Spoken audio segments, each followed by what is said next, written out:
পুনৰ কাক লৈ অসমত আৰম্ভ হৈ পৰিছে চৰ্চা।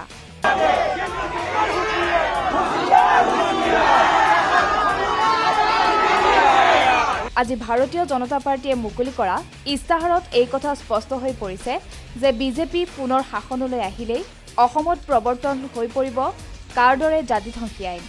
যিখন আইনৰ বিৰুদ্ধে সমগ্ৰ অসমৰ জনতাই যুঁজিছিল, চৰকাৰৰ গুলীত ৫জনকৈ নিৰীহই প্ৰাণ হেৰুৱাইছিল, জাতিক বচাবলৈ অসমৰ প্ৰতিটো প্ৰান্তৰ জনতা ওলাই আহিছিল, তেনে এখন আইন অসমত প্ৰৱৰ্তন কৰাটো অসমৰ জনতালৈ এতিয়া বিজেপিৰ নিৰ্বাচনী প্ৰতিশ্ৰুতিহে হৈ পৰিছে। তাৰ পিছতে আৰম্ভ হৈছে বিভিন্ন প্ৰক্ৰিয়াৰো। অৱশ্যে লক্ষণীয় কথাটো এইটোহে যে বৰ্তমানলৈ ২০২১ৰ নিৰ্বাচনী প্ৰচাৰত বিজেপিয়ে কাৰ বিষয়টোৰ পৰা আঁতৰি থাকিবলৈ চেষ্টা কৰি আহিছে। বিজেপিৰ ৰাষ্ট্ৰীয় পৰ্যায়ৰ নেতাসকলেও অসমত কা সন্দৰ্ভত কোৱাৰ পৰা নিজকে বচাই চলিছিল। অৱশ্যে একে বিজেপিৰ নেতাসকলে পশ্চিমবংগত কা প্ৰৱৰ্তন কৰাটো এক মুখ্য নিৰ্বাচনী প্ৰতিশ্ৰুতি হিচাপে গ্ৰহণ কৰিছে। কিন্তু অসমৰ জনতাৰ পৰা কাক লৈ হাত সাৰি থাকিব বিচৰা বিজেপি অৱশেষত পুনৰ কাক লৈ মন্তব্য দিবলৈ বাধ্য হৈ পৰিছে। প্ৰথমে শুনক যোৱাকালি ৰঞ্জিত দাসে কি বুলি কৈছিল। কাইলৈ যিহেতু ইস্তাহাৰ যিহেতু আমি প্ৰকাশ কৰিম, গতিকে প্ৰকাশ কৰাৰ পিছতহে আমি সবিস্তাৰে কিছু কথা ক'ব পাৰিম। এতিয়ালৈ ইস্তাহাৰ প্ৰকাশ হোৱা নাই, কাইলৈ আমি ক'ব পাৰিম। কাইলৈ যিহেতু ইস্তাহাৰ যিহেতু আমি প্ৰকাশ কৰিম, গতিকে প্ৰকাশ কৰাৰ পিছতহে আমি সবিস্তাৰে কিছু কথা ক'ব পাৰিম। এতিয়ালৈ ইস্তাহাৰ প্ৰকাশ হোৱা নাই, কাইলৈ আমি ক'ব পাৰিম। হয়, যোৱা নিশালৈকে বিজেপিক কা সন্দৰ্ভত মন্তব্য দিয়াৰ পৰা বিৰত থকা দেখা গৈছিল। কিন্তু আজি বিজেপিৰ নিৰ্বাচনী ইস্তাহাৰ মুকলি কৰাৰ পিছতে কথাৰ সুৰ সলাইছে বিজেপিৰ দলটোৱে। হয়, আজি জে পি নাড্ডাই ঘোষণা কৰিলে কাক গৃহীত কৰা হ'বই। শুনক কি বুলি ক'লে জে পি নাড্ডাই।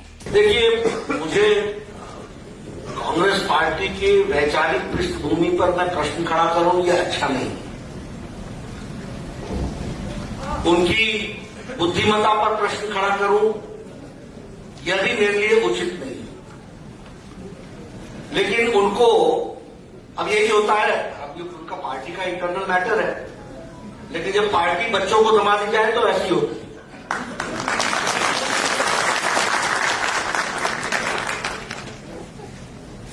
This law is a central legislation. By voting in Assam, a state legislation cannot change the central legislation. अब ये दो बातें हो सकती हैं, अज्ञानता या असम की जनता को धोखा।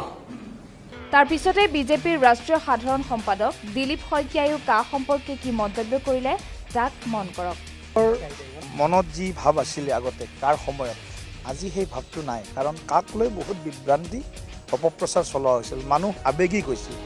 এতিয়া মানুহ, অসমৰ মানুহ আৰু আৱেগিক নহয়, অসমৰ মানুহ বিবেকৰ দ্বাৰা পৰিচালিত হ'ব। অসমক সুৰক্ষা লাগে, অসমক উন্নয়ন লাগে। সুৰক্ষা আৰু সমৃদ্ধি আৰু উন্নয়ন, এই তিনিটা গুৰুত্বপূৰ্ণ বিষয়ত অসমৰ ৰাইজ আজি সিদ্ধান্ত ইতিমধ্যে লৈছে। আকৌ এবাৰ বিজেপি চৰকাৰ অসমত প্ৰতিষ্ঠা হ'ব লাগে। 2,29,00,000 ভোটাৰৰ মনত এই বিষয়টো গৈছে। কাটো এইটো আমাৰ সংসদত আমি পাছ কৰি দিছোঁ। কাটো আমাৰ কোনো নিৰ্বাচনী ইছ্যু নহয়। কাটো আমাৰ সুৰক্ষা, দেশৰ সুৰক্ষা কোনো নিৰ্বাচনী ইছ্যু হয় নেকি? বৰ্ডাৰ আমাৰ ফেন্সিং কৰিছোঁ, কিবা সেইটো নিৰ্বাচনী কিবা এইটো ইছ্যু হয় নেকি?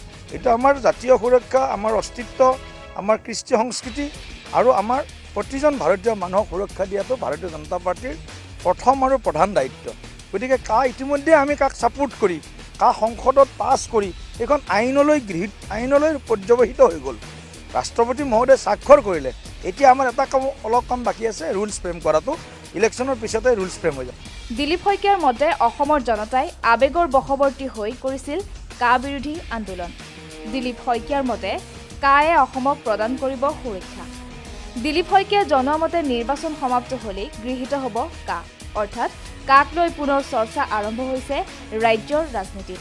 এতিয়া কা পুনৰ হৈ পৰিব নেকি এক নিৰ্বাচনী ইছ্যু, সেয়াহে হৈ পৰিছে লক্ষণীয়। কিন্তু যিয়েই নহওক, ইয়াৰ পৰা এটা কথা নিশ্চিত হৈ পৰিছে যে নিৰ্বাচনত জয়ী হ'লেই অসমত বিজেপিয়ে প্ৰৱৰ্তন কৰিব কা, অৰ্থাৎ সমগ্ৰ ভাৰতৰ লগতে কাৰ আওতাত অসমকো বিজেপিয়ে সাঙুৰি লোৱাৰ সম্পূৰ্ণ পৰিকল্পনা যে অটুট ৰাখিছে সেয়া নিশ্চিত।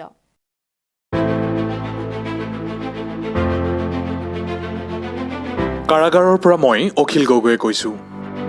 শ্ৰদ্ধেয় 108 নং শিৱসাগৰ সমষ্টিবাসী ৰাইজ, 2021 চনৰ অসম বিধানসভাৰ নিৰ্বাচনত মই কাৰাগাৰৰ পৰাই ঐতিহাসিক শিৱসাগৰ সমষ্টিত ৰাইজৰ দলৰ প্ৰাৰ্থীৰূপে প্ৰতিদ্বন্দ্বিতা কৰিছোঁ।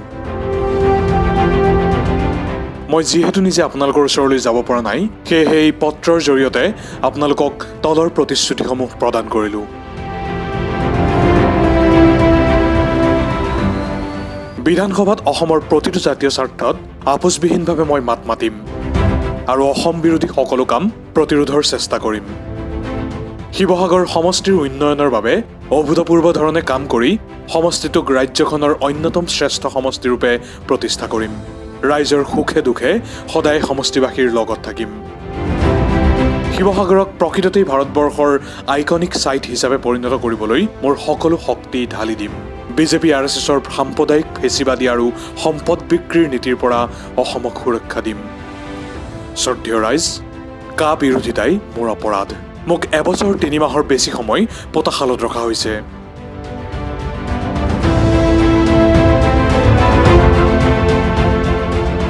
আপোনালোকে মোক বিধায়ক হিচাপে নিৰ্বাচিত কৰিলে মই জেলৰ পৰা ওলোৱাটো সহজ হ'ব।